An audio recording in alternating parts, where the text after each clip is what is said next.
কি রকম আয় হয় ২-৩ ঘন্টায়? ৫-৬০০ কামাই। ৫-৬০০ টাকা। এই টাকাগুলো তুমি কি করো? আম্মুকে দিই। যে অনেকে বলে যে যারা কিটকট চেয়ারে বসে মেসেজ করতে করতে কেউ ঘুমায় গেলে অনেক সময় মোবাইল মানিব্যাগ এগুলো নিয়ে চলে যায়, এটা কি সত্য? আসসালামু আলাইকুম।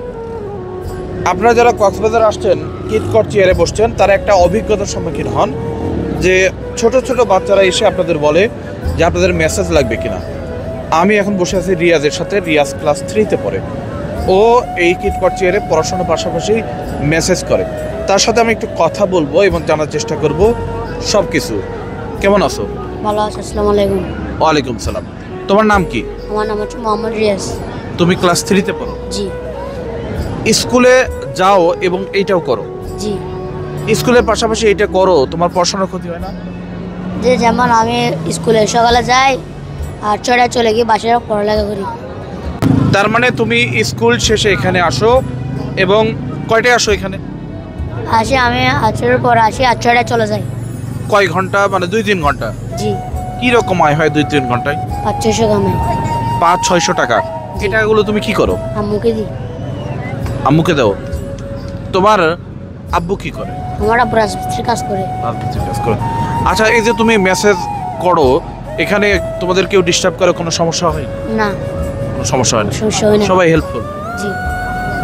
এই যে তুমি পরিবারকে পড়াশোনার পাশাপাশি এত ছোট বয়সে সাপোর্ট দিচ্ছ, এটা আমাদের কাছে অনেক ভালো লাগছে। কিন্তু আমাদের একটা কথা আছে যে অনেকে বলে যে যারা কিটকট চেয়ারে বসে মেসেজ করতে করতে কেউ ঘুমায় গেলে অনেক সময় মোবাইল মানিব্যাগ এগুলো নিয়ে চলে যায়, এটা কি সত্য? হ্যাঁ সত্যি।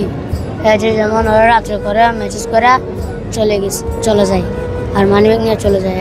আর যেমন এই যে সেদিন একটা চুরি করছিল, পাসপোর্ট আছে আর ওর থেকে ৫,০০০ টাকা আছে, সে তখন ওইগুলো নিয়ে চলে গেছে। তাকে ওর বাসাগুলো দেখা দিয়েছে, লোকেশনে ধরছে, ওরে ধরিয়া পিটে দিয়েছে। তুমি বড় হয়ে কি হতে চাও? জি। বড় হয়ে কি হতে চাও? বড় হয়ে আমি এই যে যেমন আমার ভাইয়ের মতো, যেমন আমার ভাইয়া কাজ করে সেমন করবো। তোমার কি কখনো চাকরি করতে ইচ্ছা হয়েছে বা তোমার কি কখনো মনে হয়েছে যে তুমি এরকম যারা ঘুরতে আসছে তাদের মতো হবে, এরকম মনে হয়েছে? হ্যাঁ। তাহলে তো তোমার ভালো করে পড়াশোনা করতে হবে, পড়াশোনা তো খারাপ করা যাবে না।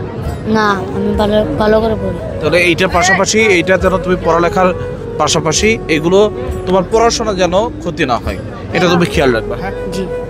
ধন্যবাদ।